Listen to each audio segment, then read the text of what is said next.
We are looking at a week where, I mean, a 20-year-old literally throws a Molotov cocktail at a tech billionaire's house in San Francisco. Yeah, and at the exact same time, you have some anonymous trader making a nearly $1 billion bet on Middle Eastern peace just hours before it actually happened. Right. And then a sovereign nation is threatening to charge a cryptocurrency toll for oil tankers passing through one of the most critical waterways on the planet. Exactly. And the crazy part is somehow all of those things are deeply connected to why your airline is suddenly charging you $50 to check a suitcase. That's wild. Welcome to today's deep dive. Today is Friday, April 10th, 2026, and we have an incredibly massive, just diverse stack of material to get through today. We really do. We're pulling from breaking geopolitical dispatches, raw economic data, corporate financial filings in the airline and tech sectors. And some truly staggering scientific journals. Yeah, and our mission today is really to untangle the web of this exact moment in time. Right, because we are looking at an incredibly fragile global landscape. We have to figure out how a conflict halfway across the world is dictating your grocery bill, why the world's most powerful central bankers are terrified of a new AI model. Terrified. Like, genuinely terrified. And how, amidst all of this immense chaos, we are witnessing these historical, undeniable breakthroughs in medicine and space exploration. Okay, let's unpack this. Because the underlying thread connecting all these disparate events is that the old systems, the ways we used to price goods, secure borders, trust markets, they're buckling. They're buckling under the weight of new technology and shifting power dynamics. We've moved past the point where global news happens in a vacuum. Yeah, the shockwaves are hitting the everyday economy with almost zero lag time. Like, we live in an era where a closed waterway in the Middle East, a massive futures trade, and the cost of checking a bag are essentially the exact same story. And to really understand that story, we have to start the epicenter of all this current volatility. We need to look at the Middle East. Right now, we are sitting in the middle of a highly fragile 2-week ceasefire in an ongoing brutal war involving the U.S., Israel, and Iran.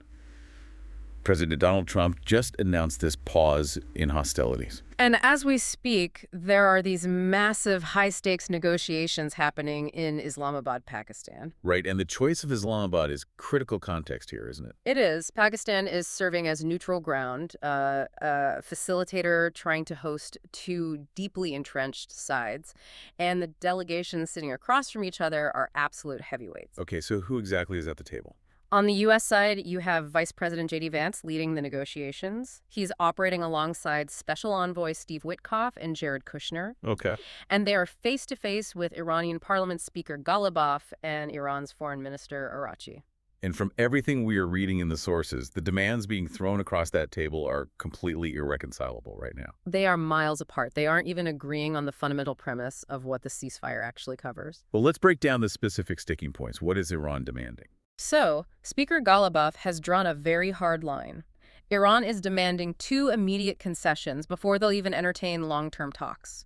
First, the U.S. must release frozen Iranian financial assets. Right. And second, and this is crucial, Israel must completely halt its military operations in Lebanon. Which is an enormous point of contention, right? Yeah. Because over the last few weeks, Israel carried out heavy bombardments in Lebanon that killed over 300 people. Yeah, exactly. And Iran views those strikes as a direct, flagrant violation of the ceasefire agreement. But the U.S. and Israel don't see it that way. Not at all. They operate on a completely different legal and military framework here. They maintain that the ceasefire parameters applied strictly to direct state-on-state hostilities with Iran. And that operations in Lebanon were never officially included. Right. So you have this fundamental, terrifying disagreement on the very geography of the pause in fighting. Wow. Meanwhile, the United States has its own primary non-negotiable demand, and it's entirely about water. The U.S. is demanding the immediate, unconditional opening of the Strait of Hormuz. Which is a huge bottleneck. It's the ultimate choke point. It's a narrow strip of water between the Persian Gulf and the Gulf of Oman. At its narrowest point, the shipping lanes are only about 2 miles wide in either direction. That's nothing. It's tiny. And yet, before this conflict escalated, roughly 20% of the world's entire crude oil supply flowed through that 2-mile-wide channel. And right now, shipping through there is completely paralyzed. But okay, here's the detail that truly blew my mind when I was reading through the diplomatic cables. This crypto thing. Yes.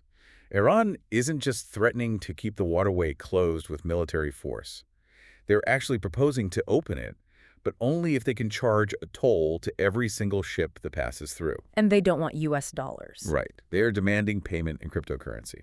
What's fascinating here is the absolute strategic audacity of that demand. I mean, think about the mechanics of global finance. Oh, you read me through it. For decades, the US dollar has been the world's reserve currency, especially for oil. We call it the petrodollar system. The United States enforces its global sanctions through the traditional banking system, utilizing networks like SWIFT.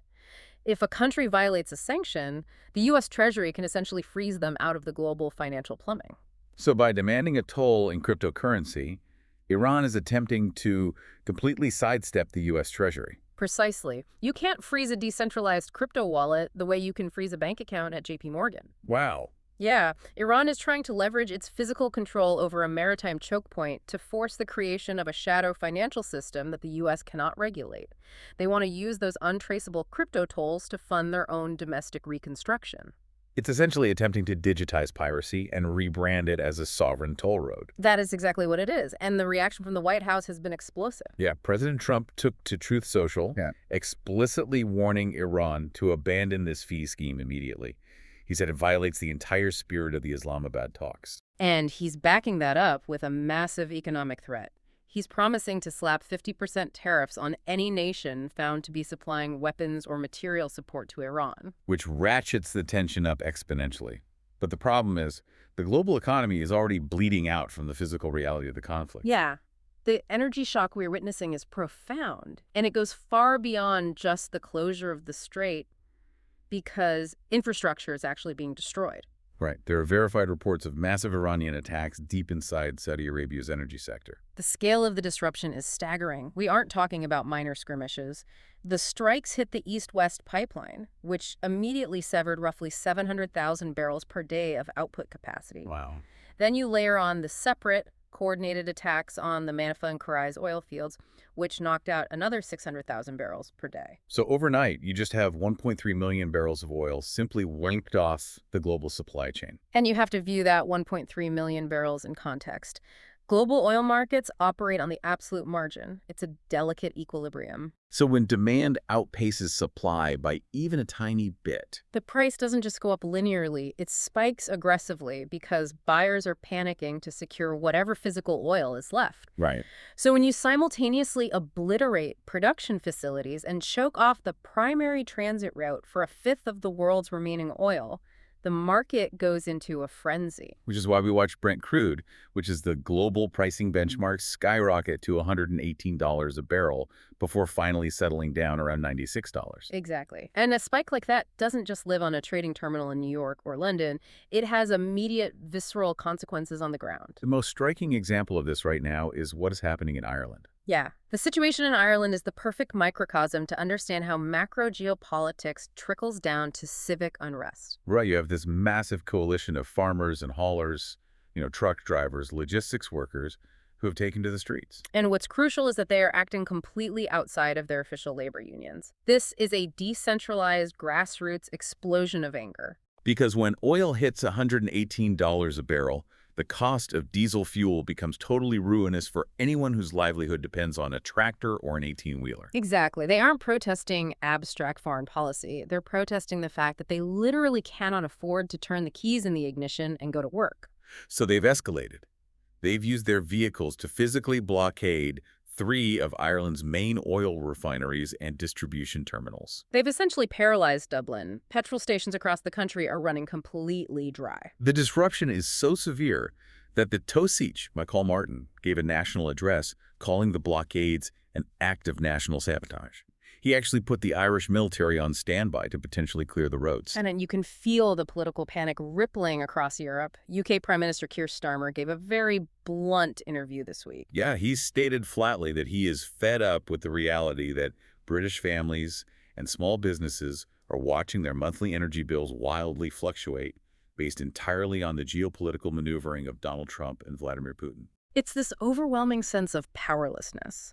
And it brings us right back home to the economic reality for the listener, because all of this global chaos, all these blockades and destroyed pipelines, just crystallized in the latest March CPI inflation report. Let's get into those numbers because the consumer price index data we just got is fascinating. It is, but you really have to dissect it to understand the true health of the economy. Headline consumer prices, the big number you see on the news, rose 3.3% year over year in March. That's a significant jump from 2.4% in February. It is. But if you dig into the underlying math, that entire acceleration is being driven by one single category: energy. Specifically, gasoline prices surged an astonishing 21.2%. A 21.2% jump in a single category. I mean, we are talking about the national average for a gallon of gas crossing the $4 threshold for the first time since 2022. Gasoline alone was responsible for nearly 3/4 of the entire headline inflation increase. But this raises an important question for economists, right? Is the whole economy overheating, or is this an isolated shock? Right. To figure that out, you look at core inflation.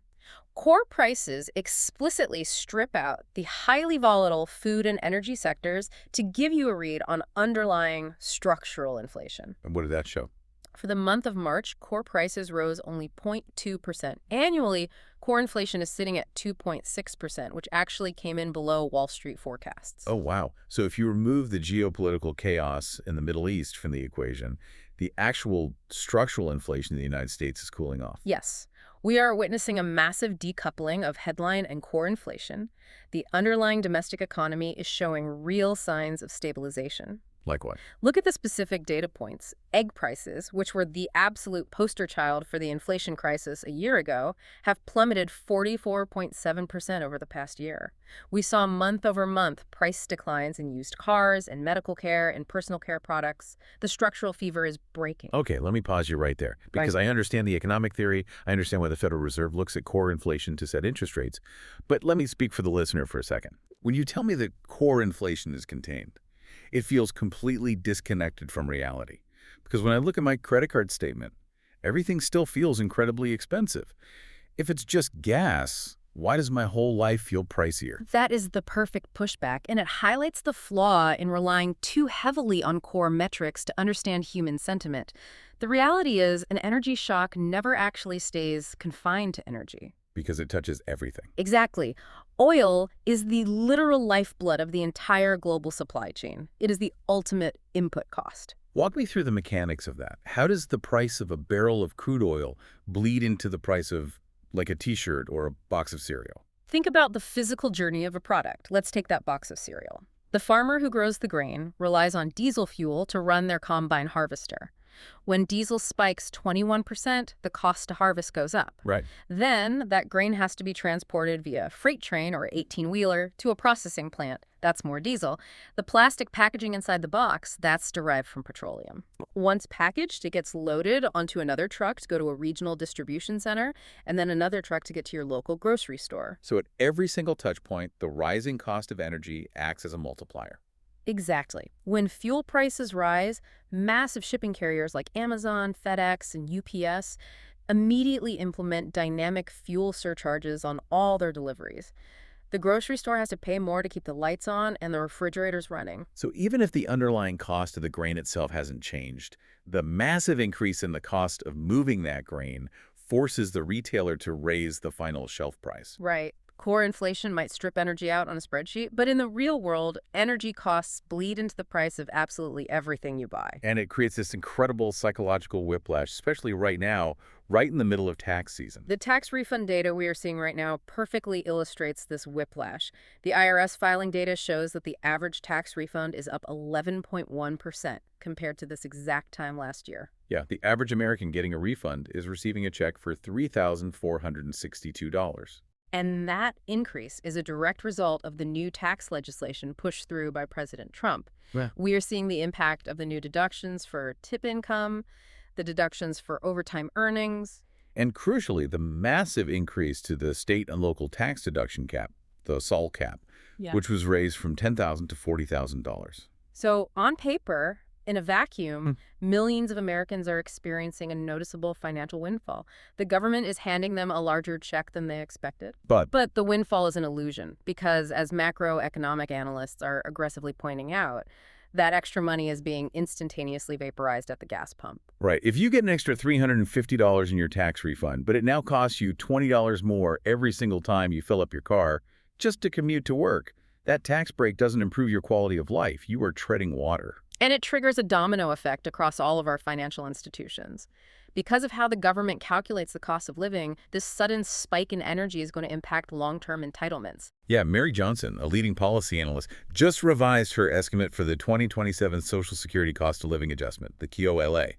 She projects it will jump to 3.2%, explicitly because these surging gas prices are pulling the broader inflation indices upward. The entire system is reacting to the Middle East. It is a profound demonstration of interconnectedness. It really is. But there is another layer to this, because while some of these price increases are unavoidable reflections of raw material costs, other industries are utilizing the chaos. They are using the headline news of an energy shock as cover to aggressively squeeze consumers in ways that go far beyond just passing on the cost of fuel. Which transitions us perfectly into one of the most frustrating aspects of this economy, the commercial travel divide. If you want to see aggressive consumer squeeze in action, you don't need to look any further than your local airport terminal. The airline industry is moving with incredible aggression right now. The baseline data shows that overall commercial airfares are up 14.9% year over year. Yeah. A standard economy flight to Rome that might have cost you $846 in February is currently pricing out at $11,165. That's a significant leap, and airlines are pointing directly at the rising cost of jet fuel to justify it. But the ticket price is almost a decoy at this point. The real profit center, the place where they are quietly extracting massive amounts of capital from everyday travelers, is the checked bag fee. We are seeing coordinated hikes of $10 to $50 per bag across almost the entire domestic industry. Let's break down exactly how this is happening, because the mechanics of unbundling a fare are central to modern airline economics. Historically, a plane ticket bought you a seat and the right to bring your luggage. Right. But airlines realize that if they separate those items, if they unbundle them, they can market an artificially low base fare to show up first on search engines like Kayak or Google Flights, and then hit the consumer with unavoidable fees later in the transaction. It's the classic bait and switch. And right now, the switch is getting incredibly expensive. JetBlue was the first major domino to fall in this recent wave. They are now charging between $39 and $59 for a single checked bag. And what's crucial is how they price it. They use dynamic pricing. Yeah. If you pay for the bag 24 hours before your flight, it's one price. If you wait until you get to the airport counter, it's significantly higher. They've also introduced peak pricing, adding a flat $10 surcharge to bags checked during busy holiday travel dates. It's infuriating. And once JetBlue moved, everyone else followed. United Airlines hiked their fees to $45 for a first bag and $55 for a second bag, provided you navigate their app and pay in advance. If you pay at the physical airport desk, they tack on another $5. And God forbid you need to check a third suitcase, say you're moving or bringing golf clubs. That third bag will cost you a staggering $200. Delta matched that pricing structure down to the dollar, $45, $55, and $200. Even Southwest Airlines has capitulated. I mean, for almost 2 decades, Southwest's entire corporate identity, their absolute core marketing pillar, was the slogan, "Bags Fly Free." It was their defining competitive advantage. But the pressure from Wall Street to generate ancillary revenue was just too high. While they still maintain some exemptions on their highest-tier premium fares, their standard economy checked bag fees have now increased to $45 and $55. Bringing them in lockstep with the legacy carriers. But American Airlines is doing something that feels uniquely punitive. Yeah, they aren't just raising the baseline fee. They are actively weaponizing the baggage fee to punish consumers who buy their cheapest tickets. Right. If you purchase a basic economy fare on American, you will pay an additional $5 penalty per bag on top of the new inflated rates. Plus, you forfeit the right to select your seat. It is a masterclass in psychological friction.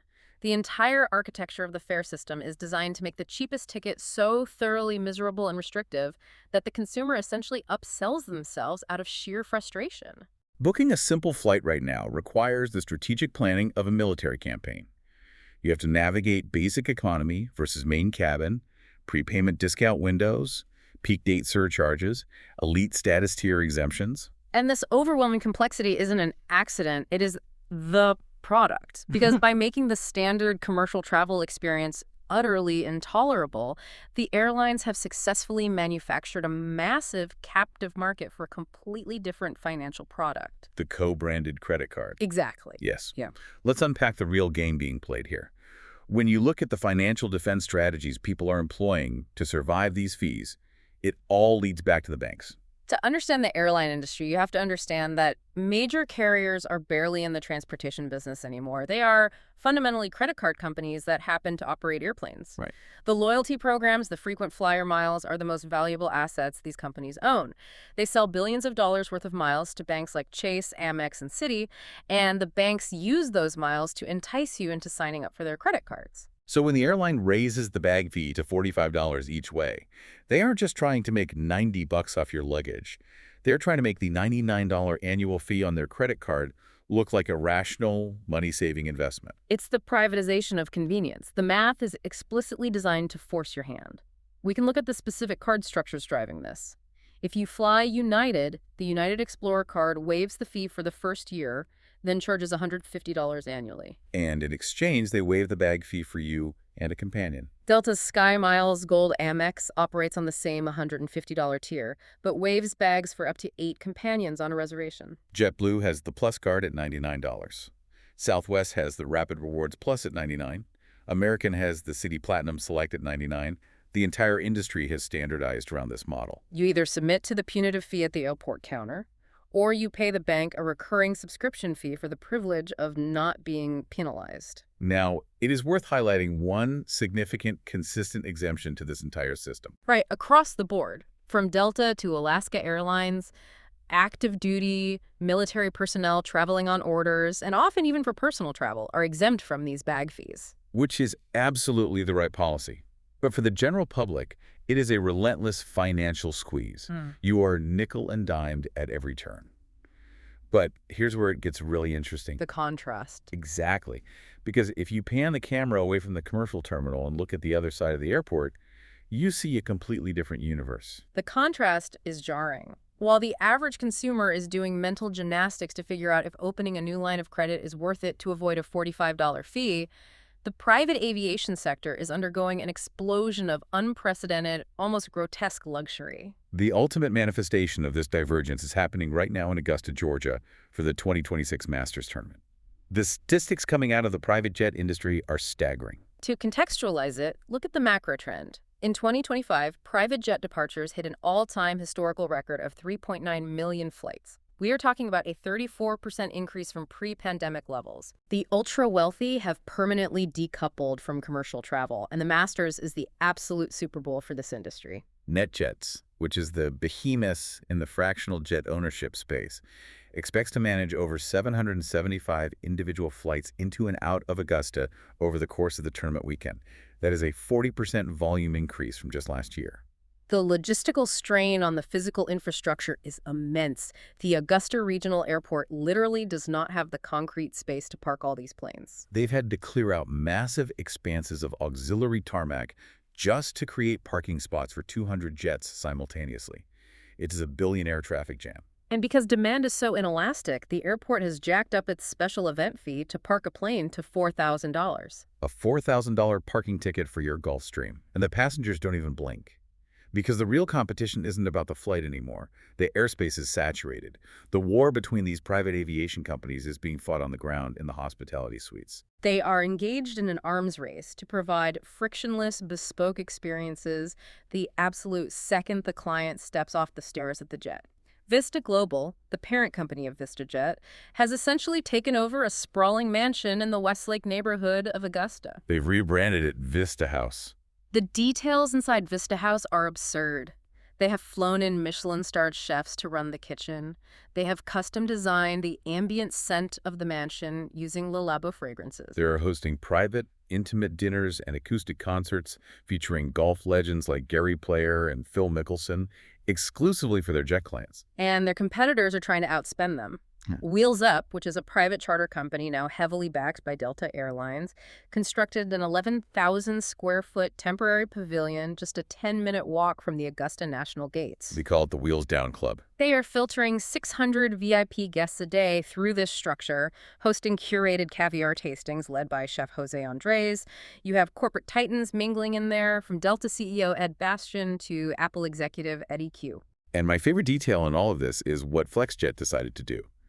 FlexJet looked at this absolute circus, looked at the $4,000 parking fees and the congested runways at Augusta Regional, and completely opted out. Yeah, they rerouted all of their tournament operations to a tiny, quiet airstrip in Thompson, Georgia, 30 miles away. They realized that for their tier of wealth, the ultimate luxury isn't the caviar. It's the absence of traffic. It perfectly encapsulates the economic moment we are living in. The friction of the global economy, the inflation, the disrupted supply chains, the geopolitical risk is being hyper-aggressively passed down to the middle class. Right, the commercial flyer absorbs all the shock. But at the very apex of the wealth spectrum, that friction simply ceases to exist. The demand for ultra-luxury is not only immune to inflation, it actively accelerates during periods of global instability. Because when the world gets more volatile, the wealthy pay more to insulate themselves from it. But that insulation brings us to a much darker realization. We aren't just looking at a disparity in comfort, we're looking at a disparity in information. When the global systems begin to crack, there are people positioned to profit immensely from the chaos. And some of them seem to know exactly when the chaos is going to hit. This is perhaps the most concerning thread in all of our data today. We have to examine the profound crisis of accountability unfolding in our financial markets, specifically regarding how geopolitical events are being monetized in real time. Let's unpack the prediction market scandal because the timeline here is deeply suspicious. We discussed the fragile ceasefire currently holding in the Middle East. If we rewind a couple of weeks, President Trump announced a temporary pause in hostilities on March 23rd. Right. Then, just this past Tuesday, the formal 2-week ceasefire was declared. The announcements themselves are standard statecraft. But the financial trading activity that occurred in the exact moments preceding those announcements has triggered massive bipartisan alarm bells in Washington, D.C. Walk me through the mechanics of the March 23rd trade. On the morning of March 23rd, global oil markets were highly elevated due to the ongoing conflict. Then, exactly 15 minutes before the president posted his announcement on Truth Social about a pause in the war, an announcement that predictably caused oil prices to plummet. 15 minutes? 15 minutes! A series of massive trades hit the crude oil futures market. We are talking about more than $500 million in coordinated, unhedged bets that the price of oil was about to drop. $500 million. Yeah. Placed 15 minutes before the news broke. Yes. And if that were an isolated incident, you might perhaps chalk it up to a wildly lucky algorithm or an incredibly bold macro thesis, but the pattern repeated itself. Yeah, this week, in the hours immediately preceding the official announcement of the 2-week ceasefire from Islamabad News that caused crude to crash by 15%, traders executed an astonishing $950 million bet on falling oil prices. Clearly $1 billion. You do not place $1 billion unhedged bet on the most volatile commodity on Earth based on a gut feeling. Statistically, it is practically impossible for this to be speculative guessing. To execute trades of that magnitude, you need massive liquidity and you need absolute certainty. You are taking the other side of trades against major institutional players. If you are wrong, you are wiped out instantly. Which leads to the obvious, unavoidable conclusion. Someone had the information before the public did, and the White House clearly recognized the optics of this immediately. Oh, absolutely. Internal documents reveal that on March 24th, literally the day after that first $500 million trade, the White House Ethics Office blasted out a memo to all staff explicitly warning them against utilizing prediction markets to bet on the outcome of the Iran war. If we connect this to the evolution of modern finance, we have to look at what these prediction markets actually are. Platforms like Polymarket and Kalshi did not exist at this scale 5 years ago. No. They utilized blockchain technology and smart contracts to allow users to buy shares in the outcome of real-world events. They started as relatively niche platforms, betting on who would win an Oscar or maybe a mayoral race. You have mutated. They have mutated into highly liquid, multi-billion-dollar derivative markets, and they are uniquely, fundamentally vulnerable to insider trading in a way that traditional stock markets are not. How so? If you trade Apple stock based on a secret earnings report, the SEC has a century of case law and surveillance tools to track you down. But if you are a mid-level diplomat or a translator or an aide who overhears a conversation about a ceasefire and you anonymously buy $1 million worth of Yes shares on Polymarket predicting a truce, the regulatory framework is completely opaque. It's the Wild West, and lawmakers are furious. Representative Richie Torres, a Democrat from New York, gave a blistering interview where he laid it out plainly. He asked, what kind of trader makes a billion-dollar bet 15 minutes before a presidential announcement? His answer, an insider. The political pressure is mounting rapidly. You now have Democratic Senators Elizabeth Warren and Sheldon Whitehouse formally joining Representative Torres. They have issued joint letters demanding that both the Commodity Futures Trading Commission, the CFTC, and the SEC launch immediate, comprehensive investigations into these specific trades. The platforms themselves, Kalshi and Polymarket, are releasing PR statements promising that they have rigorous compliance algorithms and that they are tightening their rules. But the reality is the genie is out of the bottle. The financial incentive to monetize leaked geopolitical data is simply too massive. It creates a terrifying incentive structure. If peace can be shorted and war can be monetized in real time by anonymous actors, the integrity of the diplomatic process itself is compromised. And that intersection of massive wealth, geopolitics, and questionable valuation brings us to another fascinating market dynamic playing out right now. We have to talk about Michael Burry and his very public war against Palantir. Michael Burry, the investor famously portrayed in The Big Short for correctly identifying the 2008 housing collapse, has been incredibly vocal about his belief that the current AI boom is a massive, unsustainable bubble. And he has targeted Palantir as his primary battleground. Now, Palantir is a fascinating company because they sit right at the nexus of Silicon Valley and the Pentagon. They build massive data analytics and AI platforms primarily for intelligence agencies and the military. And this week, the dynamic around the company got incredibly complex. President Trump, amidst all this geopolitical turmoil, actually posted on Truth Social, specifically praising Palantir. He explicitly lauded the company's great warfighting capabilities and equipment, which is a direct reference to Palantir's Maven Smart system. Right. What exactly is the Maven system? How is it being used? Project Maven originally started as a Department of Defense initiative to use AI and computer vision to analyze drone footage. Palantir essentially took over the operational deployment of this. Okay. The Maven Smart system can ingest massive amounts of satellite imagery, drone feeds, and intercepted communications, and use AI to automatically identify targets, tanks, missile silos, troop movements in real time. It's the digital nervous system of modern warfare. Exactly. And it is reportedly being heavily utilized by U.S. forces in the Middle East right now. So you have the commander-in-chief publicly endorsing the utility of this technology in an active conflict zone. Normally, a presidential endorsement of a defense contractor sends the stock price to the moon. But Michael Burry is completely unfazed. He is doubling down. Burry published his portfolio filings confirming he is maintaining a massive short position against Palantir.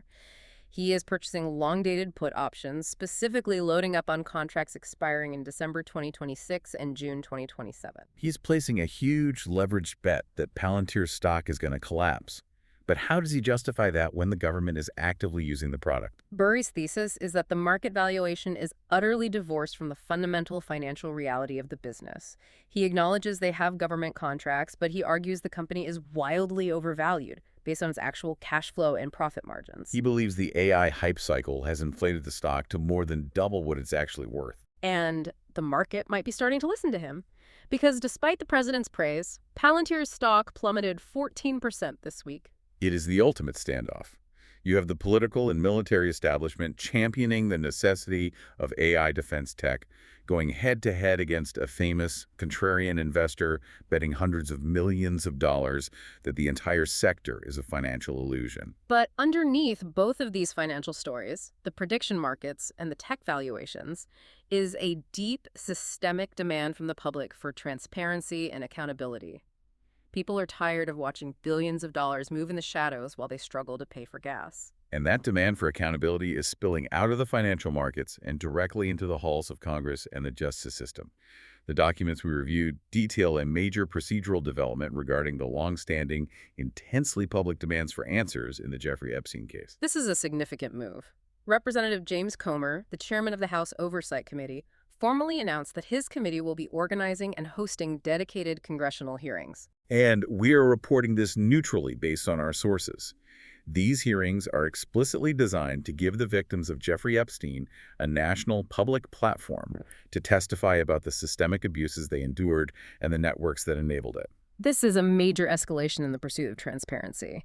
And the timing of the announcement was incredibly fascinating because it came almost immediately on the heels of a highly unusual public statement from First Lady Melania Trump. The sequence of events caught the political and media establishments completely off guard.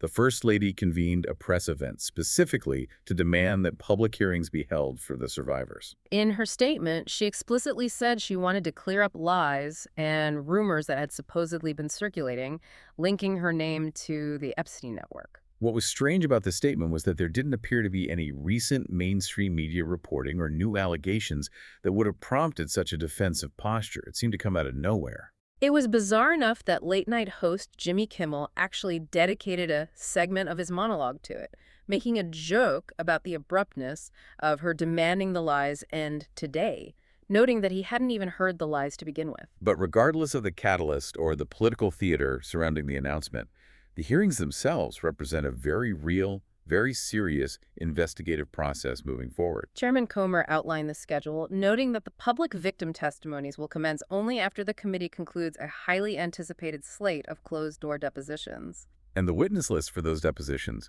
is a cross-section of global elite power.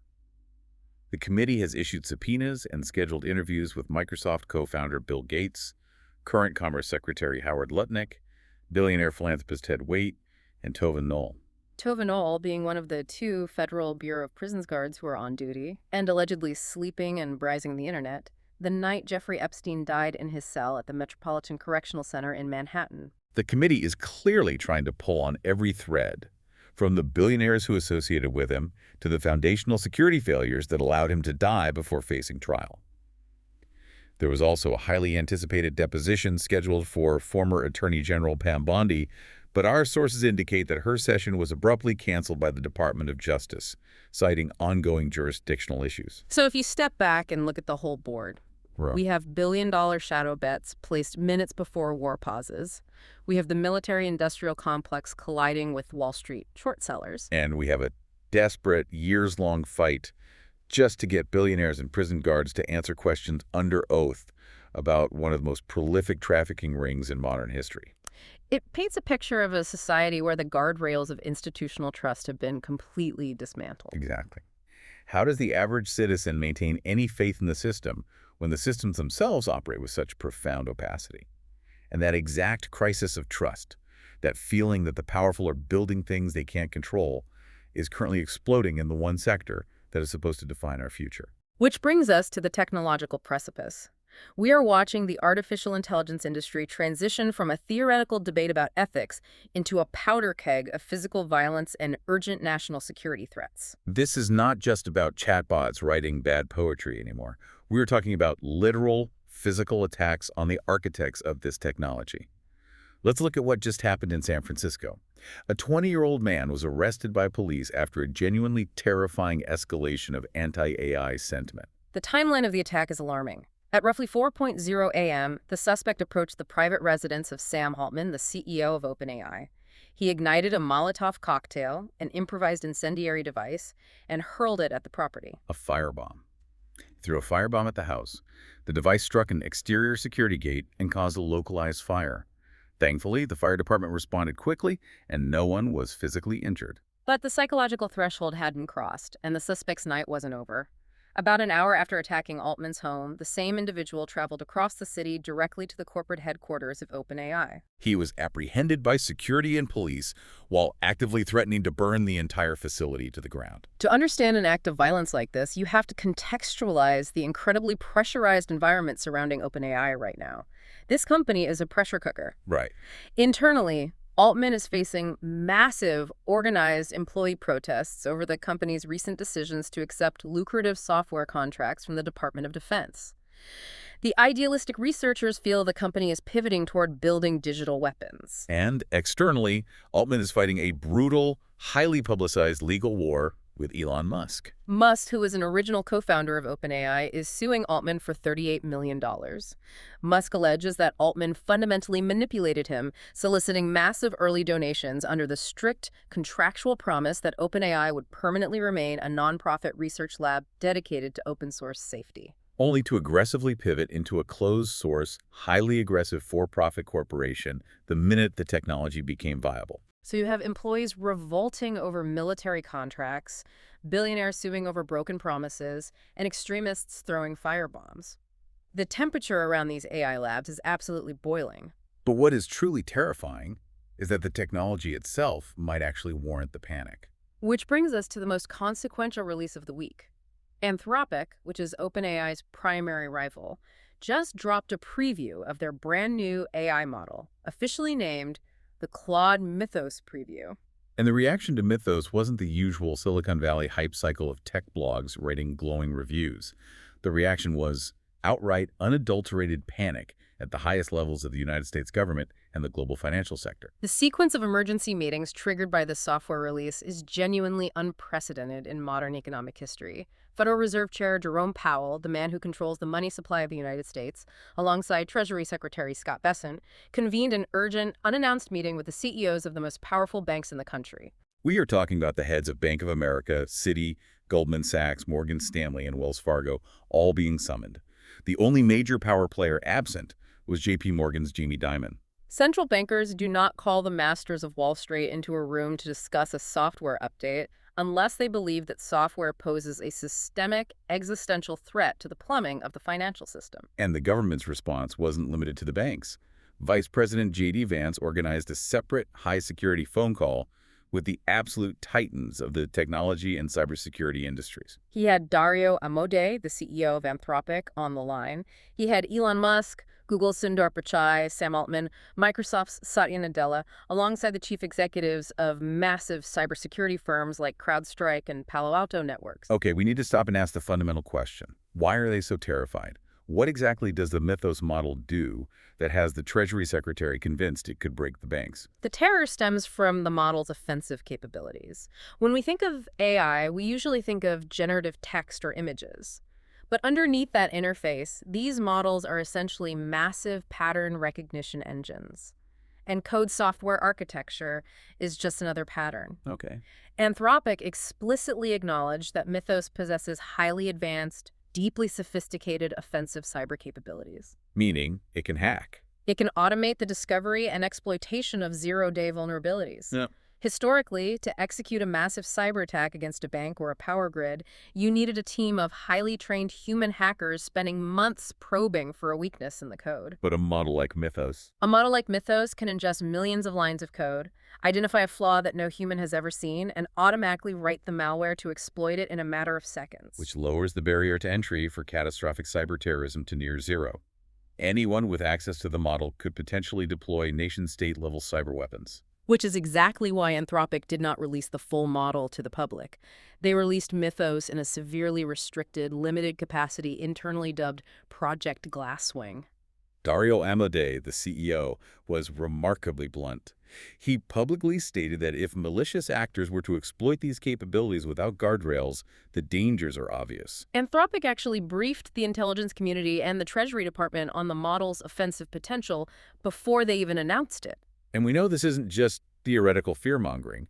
Previous intelligence disclosures have confirmed that foreign state-sponsored hacking groups from Russia, China, and North Korea have actively attempted to utilize older, less sophisticated versions of Anthropic's models to automate spear phishing campaigns and probe U.S. infrastructure. This reality has created a massive legal and geopolitical headache for Anthropic. They are currently locked in a brutal legal battle with the Department of Defense. Yeah, the DoD literally blacklisted Anthropic, officially labeling the company a supply chain risk to national security. Anthropic is fighting that designation in federal court, arguing that their safety protocols are robust. But the U.S. government is clearly signaling that they view these frontier AI labs not simply as innovative tech vendors, but as potential geopolitical liabilities that must be contained. But here is the massive, glaring contradiction at the heart of all this. The government is terrified of the technology, the CEOs are warning about obvious dangers, and yet the financial markets are pouring amounts of capital into building the physical infrastructure for these models that absolutely defies comprehension. To understand the scale of the AI boom, you have to look at the hardware. You can't run a model like Mythos on a laptop. It requires massive warehouse-sized clusters of specialized microchips, primarily GPUs designed by NVIDIA, and those GPUs require astronomical amounts of electricity and cooling. Which brings us to a company called CoreWeave, highlighted in the financial filings. CoreWeave is essentially an AI cloud provider. They are the digital landlords. Exactly. They buy the GPUs, rack them in data centers, and rent the computing power to companies like Anthropic and Meta so they can train their models. And the cost of being that landlord is staggering. CoreWeave's balance sheet is a testament to the sheer brute force required to scale AI. Just a few months ago, they were already carrying $21 billion in debt. In March, they went back to the debt markets and borrowed another $8.5 billion. And just this week, they announced yet another $3 billion debt raise. Over $32 billion in debt, just to purchase the physical microchips necessary to run the software that the Treasury Department thinks might trigger a financial apocalypse. The CEO of CoreWeave was asked about this massive leverage, and his response was incredibly nonchalant. He just said, "Scaling is expensive." It is the ultimate capitalist paradox. The market is aggressively financing the creation of the very instrument that governments fear will dismantle the market. It's madness. We are frantically laying the tracks while the train is already going 200 miles an hour, and nobody in the locomotive actually knows if the bridge ahead has been built. And this massive structural risk is bleeding into the broader culture. It's creating a profound societal anxiety. You see that anxiety perfectly captured in the media landscape right now. The cultural reflection of this moment is a new, highly anticipated documentary directed by Oscar winner Daniel Roher titled The AI Doc, or How I Became an Apocalyptimist. The premise of Roher's film is so incredibly raw and relatable. It's not a dry technical manual. Roher and his wife were expecting their first child, and he essentially used the documentary as a personal journey to answer one blunt, terrifying question. Is right now, this exact moment in history, a responsible time to bring a human child into a world that is rapidly being dominated by artificial intelligence? It gains incredible access. He sits down for intimate interviews with Sam Altman, with Dario Amodei, with Dimas Hassabis, the head of Google DeepMind. And what the film brilliantly exposes is the utter lack of middle ground in how we perceive this technology. The producers of the film noted that the public sentiment is entirely binary. You talk to people, and they genuinely believe that AI is either going to instantly cure all known diseases, or it is going to autonomously decide to eradicate humanity. There is no gray area. It is either total utopia or immediate apocalypse, hence the title Apocalyptimist. It was the mental gymnastics required to hold both of those extreme possibilities in your head at the exact same time. But as much as we focus on the apocalyptic cyber threats and the firebombs, we have to honor the other side of that binary. Because if we pivot away from the digital paranoia and look at the physical world, the world of biology and physics, the data we are seeing this week is genuinely miraculous. This is where the narrative shifts from existential dread to the undeniable triumphs of human ingenuity. Let's talk about the breakthroughs. Let's talk about curing cancer and reaching the stars.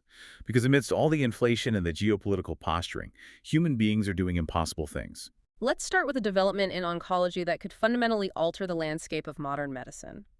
The scientific journals this week are heavily focused on the work of a biotechnology company called Revolution Medicines, or RevMed. And they are on the verge of publishing the Phase 3 clinical trial results for a revolutionary daily pill called daraxonrasib. And this pill is aimed squarely at pancreatic cancer. We have to establish how devastating this specific disease is. Pancreatic cancer is essentially a death sentence. It is notoriously aggressive, incredibly difficult to detect early, and highly resistant to traditional chemotherapy. Currently, the 5-year survival rate for a pancreatic cancer diagnosis is a dismal 13%. It is the deadliest of all major cancers. To understand why daraxonrasib is generating so much hope, we need to understand the cellular biology of why pancreatic cancer is so lethal. It all comes down to a specific protein mutation known as RAS. Right. In roughly 90% of all pancreatic cancer cases, a mutated RAS protein is the biological engine that is constantly signaling the tumor cells to aggressively divide and grow. And for decades, scientists called RAS the undruggable target. Exactly. Because the RAS protein physically resembles a perfectly smooth sphere.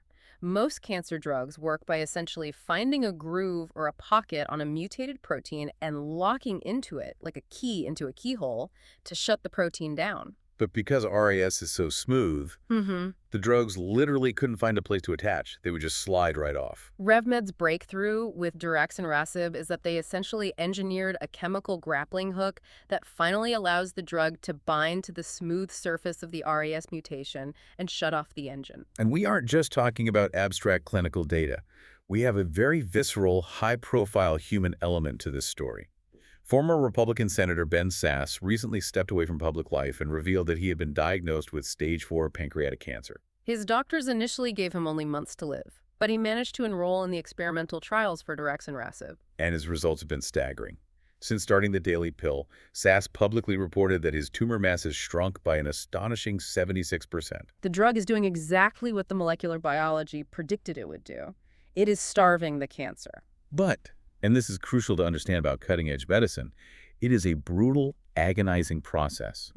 The exact mechanism that makes the drug so powerful against the cancer is also what makes it incredibly toxic to the rest of the patient's body. This is the double-edged sword of targeting RAS. While the mutated RAS proteins are driving the cancer, normal, healthy RAS proteins are essential for the function of everyday cells throughout your entire body, particularly in your skin and gastrointestinal tract. So daraxonrasib is a broad-spectrum inhibitor. It cannot perfectly distinguish between the mutated bad RAS and the healthy good RAS. It attacks both. Which leads to severe, debilitating side effects. Senator Sasse has been very candid about the toll it takes. He described it as a nasty drug that caused him to suffer from excruciating, bloody, peeling rashes all over his face and body. The toxicity is profound. RevMed's CEO actually admitted in an interview that during the early phase 1 trials, the executive team was terrified. Every time they marginally increased the dosage to try and hit the tumors harder, they were literally holding their heads in their hands. They were paralyzed by the fear that the toxicity simply overwhelmed the patient's bodies before the cancer could be stopped. But the patients pushed through the agony. They endured the toxicity, and the tumors began to collapse. However, from a regulatory perspective, shrinking a tumor is only the first step. The hurdle for actual FDA approval is significantly higher. To get this drug to the broader public, RevMed must prove what the FDA calls an overall survival benefit. Meaning they have to prove the drug actually extends a human life, not just shrinks a mass on an MRI. Precisely. They have to demonstrate statistically that patients taking daraxonrasib live significantly longer than patients receiving the current standard of care, which is brutal chemotherapy. RevMed is aiming high. Their clinical endpoint is to prove that this pill decreases the overall risk of death by half compared to chemo. If they cross that statistical threshold, it is a paradigm shift for oncology. And from a financial perspective, it turns RevMed into the most valuable asset in the biotech sector. Industry analysts note that massive pharmaceutical giants, particularly Merck, are already circling, preparing multi-billion-dollar acquisition offers. It is a story of raw biology, immense suffering, and the relentless pursuit of a cure. It is the pinnacle of human focus at the microscopic level. But to truly appreciate the scope of human endeavor happening this week, we have to pull our focus all the way back. From the cellular battles inside a human pancreas, we look up to the cosmos. Because today, April 10th, 2026, is the day the Artemis II crew comes home. This is a monumental day for the species. The Artemis II mission is scheduled to conclude today with a splashdown in the Pacific Ocean right off the coast of San Diego. They are returning from a historic 10-day flyby of the moon. We need to pause and recognize the historical weight of this moment. For an entire generation of human beings on this planet, this is the very first time they have witnessed people leave low Earth orbit. This is the first crewed flight to the vicinity of the moon since the Apollo 17 astronauts left the lunar surface in December of 1972. We're talking about bridging a gap of over half a century. And the crew inside that capsule represents the evolution of who we send to the stars. The Artemis II crew is Commander Reed Wiseman, pilot Victor Glover, who is making history as the first black astronaut to embark on a lunar mission. Yeah. Mission specialist Christina Koch, who becomes the first woman to travel to the moon, and mission specialist Jeremy Hansen, a Canadian astronaut who is the first non-U.S. citizen to ever leave Earth's orbit. But the journey home today is the most perilous phase of the entire mission. The technical stakes of atmospheric reentry are absolute.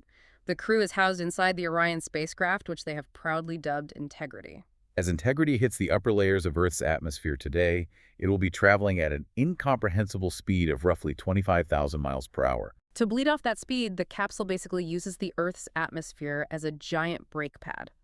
And the friction generated by that deceleration is violent. The air molecules compress so rapidly against the bottom of the spacecraft that they ignite into plasma, The temperature outside the capsule will soar to around 5,000 degrees Fahrenheit. which is roughly half the temperature of the surface of the sun. The only thing separating the 4 astronauts from instant incineration is the Orion's advanced heat shield. And this is where the engineering tension is highest. During the uncrewed Artemis test flight back in 2022, NASA engineers discovered that the heat shield experienced unexpected wear and tear. Sections of the ablative material eroded more than the computer models predicted. They found scorching where there shouldn't have been scorching. Exactly. So to ensure the safety of this human crew, NASA had to completely recalibrate the physics of the descent. They altered the re-entry trajectory for Artemis II, executing what is called a skip re-entry, bouncing the capsule slightly off the upper atmosphere like a stone across a pond to bleed off the heat more gradually before the final plunge.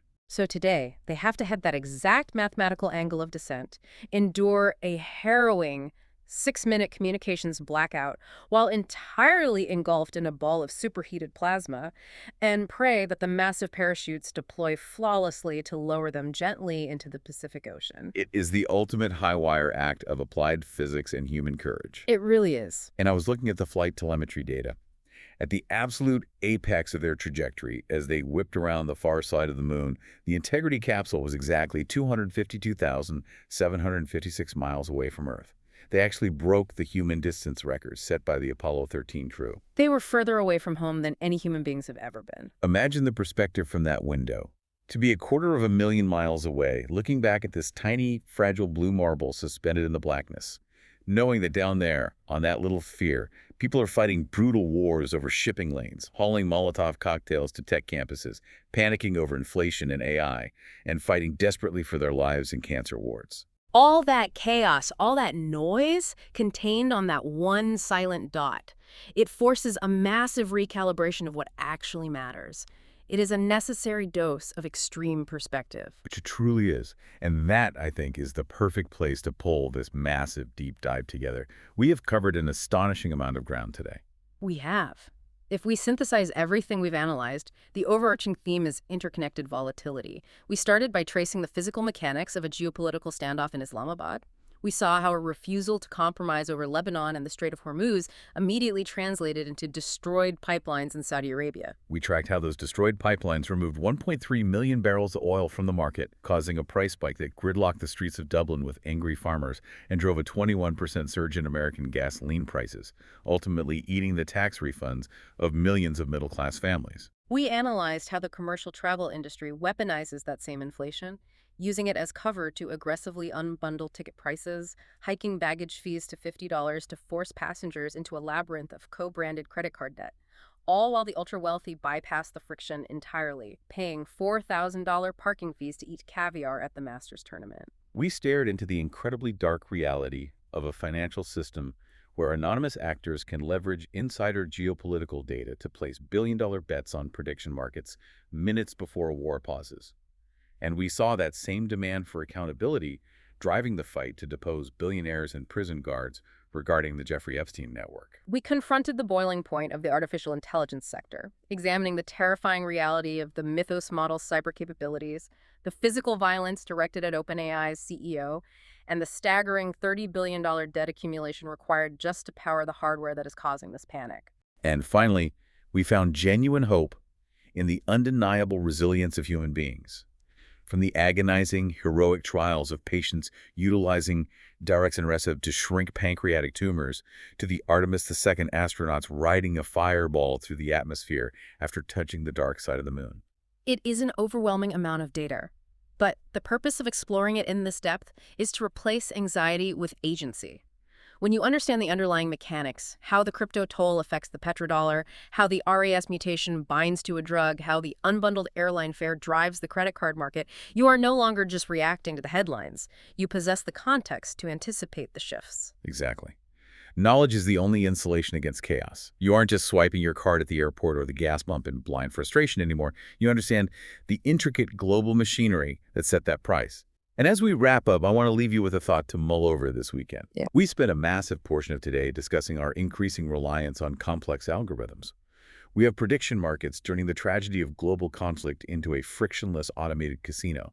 We have military defense systems relying on AI computer vision to identify targets. We have the Treasury Department terrified that a language model will automatically hack the banking system. We are rapidly, eagerly transferring the architecture of our society over to artificial intelligence. Right. But as the Artemis II cruise slams into the Pacific Ocean today, having relied on raw human courage and instinct to survive re-entry, and as patients across the country endure unimaginable physical pain, utilizing the sheer willpower of their biological systems to fight back against mutated cells. We have to ask a profound question. In this frantic trillion-dollar arms race to build the perfect artificial intelligence, are we fundamentally undervaluing the sheer resilience, the raw courage, and the unmatched ingenuity of human intelligence? That is the defining question of this generation. It really is. Thank you so much for exploring it with us today. Keep questioning the systems, keep looking for the connections, and we will see you on the next deep dive.